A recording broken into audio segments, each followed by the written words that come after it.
Hey everyone, it's Desiree, and I am here with Not Too Shabby and their adorable quarterly release, and this is called Brewing Up the Season. Today we're going to be making a total of 5 cards using this collection. We first have our gem pack, and of course that's part of the Brewing It Up collection in great colors. We have our stamp set called Holiday Cheer, and there is a coordinating die set that's available as well, separately. And remember, for the coordinating dies, it covers everything in the stamp set, even the sentiments. A 6x6 paper pad where you get 24 double-sided designs of 4 of each of these designs, and it is called Lattes, Cocoa, and Cookies. So really bright, vibrant colors, and I like to say that they're kind of the primary colors. So nice and bright, vibrant. And then you have a few other colors, not from primary, that just accent it even more. An adorable stencil set called Coffee Cup, and we will be using that as well. And then our die cut ephemera. Now you guys know I love my die cut ephemera pieces. And again, this is called Lattes, Cocoa, and Cookies. And there's so many different images. We have women holding a mug with an adorable Christmas hat. We have Christmas lights, mittens, mugs, cupcakes, all kinds of other sweets, and other bits that can fill our card. So today I'm going to be doing 5 cards. 3 of them are going to focus on the paper pad and what we can do with that, and layering and pulling in some of the stamped images and die cuts. Then we're going to use the stencil to create our second card, and really our second design card. And then finally, we're going to create a vellum window. Yeah, had fun with that one. So we're going to start out by stamping some of the ribbons. I'm going to stamp this 3 times, and I'm going to be pulling out my alcohol markers. Just had to dust them off just a little bit, and we're going to be coloring the bow, and then later on I'll be using my alcohol markers to color the mug. I'm using an ink that works well with alcohol markers. Whenever you're using your markers, you want to make sure that your ink that you're using is alcohol friendly. So I'm using my ink from Gina K, and I'm just stamping that a couple times just to make sure I have a good impression. While I have my stamp positioner out, I'm going to be stamping the large sentiment from the stamp set, Hot Cocoa, Cozy Blankets, Christmas Movies. Yeah, it's an awesome combination. And I'm going to be stamping that 3 times as well. That's the sentiment that we will be using. I'm going to stamp this in the Gina K white pigment ink because I'm going to use white embossing powder. Whenever I do my sentiments in white and I'm heat embossing, I always stamp them with white pigment. I feel it fills up the areas if anything is missing. So I don't have to pull out that jelly roll pen and fill anything in.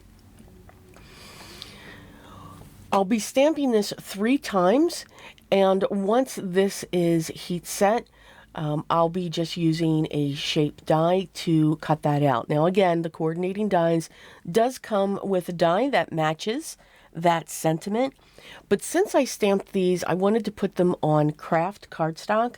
I wanted to make sure there was a frame around those as well, and a little bit of a larger frame. So that's why I just went with a general shape type die. We're going to stamp our last sentiment. I am prepping my cardstock with an anti-static powder tool, and I usually remember to use this when I'm heat embossing in white. I seem to always forget if it's silver, gold, any of the metallics. But for white, for some reason, I just remember that. I don't know, maybe the white has more static. I don't know. It's just something that I do. You know, we develop our quirks and our little tiny habits over time. So here I am going to color the ribbon. I'm just going to show one of them. And off camera, I will do the other two. And I do die cut these out so that I can put them on my cards as well. I like to start out with my lightest color, and then I come in with my mid-tone, and then I come in with my darkest, and then I reverse it. I operate the same way with my colored pencils. So I always put my lightest shade down. That adds, whether it's colored pencils or alcohol markers, that kind of gets that paper primed for what we'll be doing.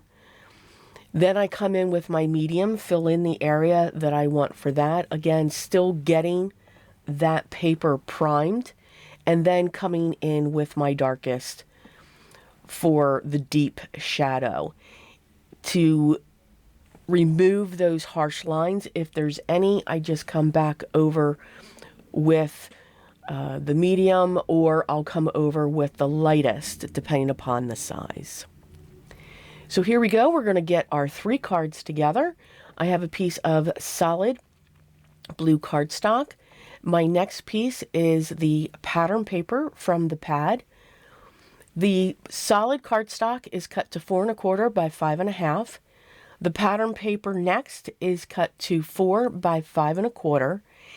And then I just kind of lose what I'm cutting there. I believe the next panel, again, I just eyeball it when it comes to off of those 2 levels. I know it drives people crazy.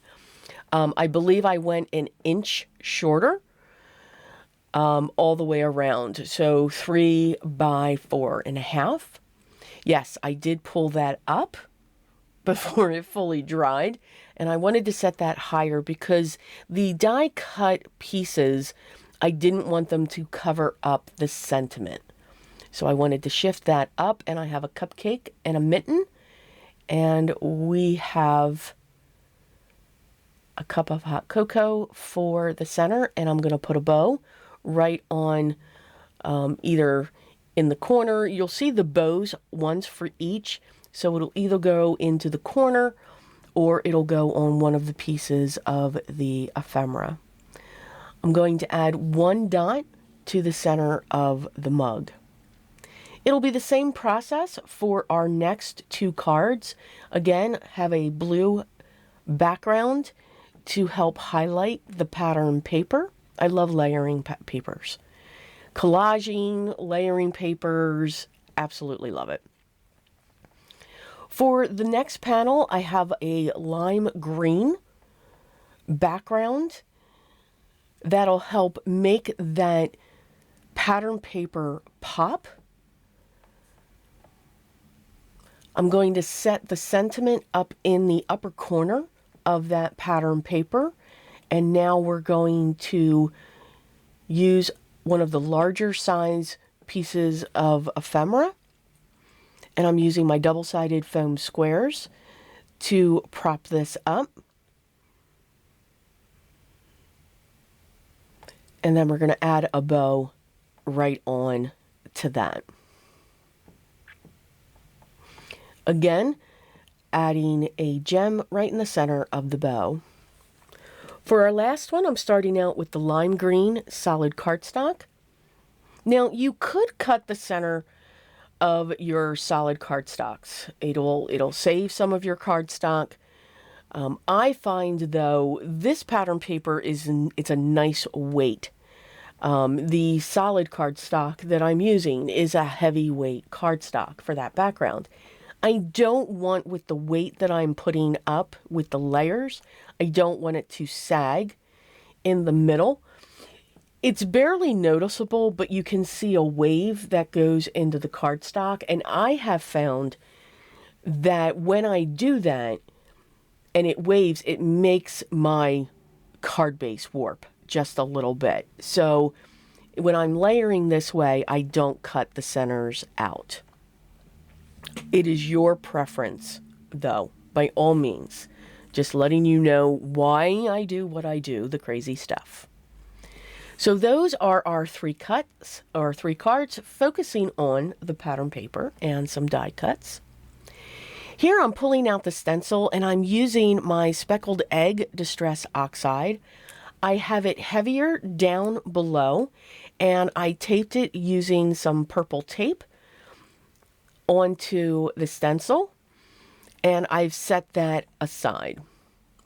Pulling in my alcohol markers, I wanted to make the mug brown, of course, as you can see here.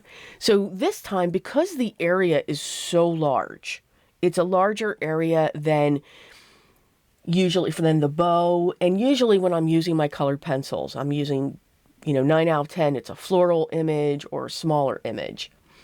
When the image is this large, I will start with the darkest, then come in with my medium to pull that out and to blend that dark color. And then I'll come in with my lightest color. Now for this one, I am using 4 different colors in the family. And the alcohol markers that I'm using are my Altenew alcohol markers. And then for finally the lightest color, I'm just going to go over that a couple times. And I've got that perfect blend. I'm going to come in with a very pale yellow for the whip topping on the top. And then I'm going to come in with a colorless blender to fade that out. So it's like a vanilla type whip topping. That's going to sit in the middle of my panel. I've cut this panel down to be 4 by 5 1/4, and I'm going around it. Yep, it had to come in. My vintage photo, and I'm going to adhere that onto my standard A2 size card base. And then I'm going to carefully, place my cup into my stamp positioner. I am going to be stamping this image twice. Why I die cut it out, I don't know, but I did. So I'm going to start, I want to heat emboss this in white. So I'm starting with my white pigment ink. Being careful that this doesn't shift too much. I'm going to heat set that with my white embossing powder.